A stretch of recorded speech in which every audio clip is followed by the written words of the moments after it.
The car behind me is the McLaren Elva. To understand what the Elva is all about, it's worth briefly talking a little bit about the aerodynamic history of our Ultimate Series cars. So the first Ultimate Series car we did here at McLaren Automotive was the P1, and the mission for that car was to be the ultimate car on road and track. And on track that car generated 600 kilos of downforce at 150 miles an hour, which back then, with its active aerodynamic system, was definitely a high watermark. The next car in the series, the McLaren Senna, it's a road-going car of course, but its brief is absolutely to be the ultimate road-legal car on track. Next came the Speedtail. That's a car that will do 250 miles an hour, 400 kilometers an hour.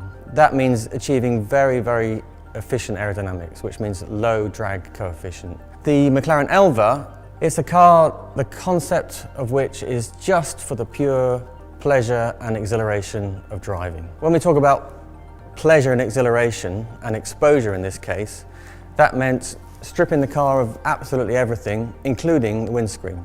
So effectively no weather protection at all. And that presented the aerodynamic challenge for this car.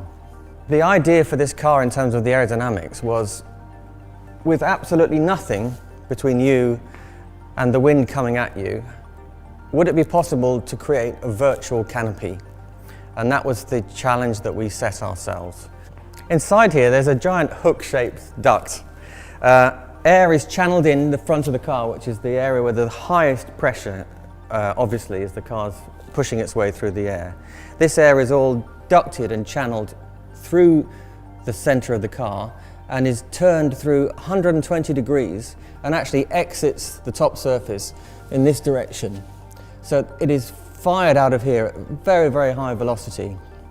Of course, there's onrushing air coming behind it, and that high energy channel of air that's being forced up here is bent back by the oncoming air and is effectively curved back all the way over the canopy. If you're sitting in the car with the system deployed at, let's say, 100 kilometers an hour or 120 kilometers an hour, you can sit here in relative calm. Your hair, if you have hair, is unruffled. And if you put your hand above your head, there's a certain point where you transition, and it's just literally like sticking your hand out of the car window at that speed. It's as dramatic as that.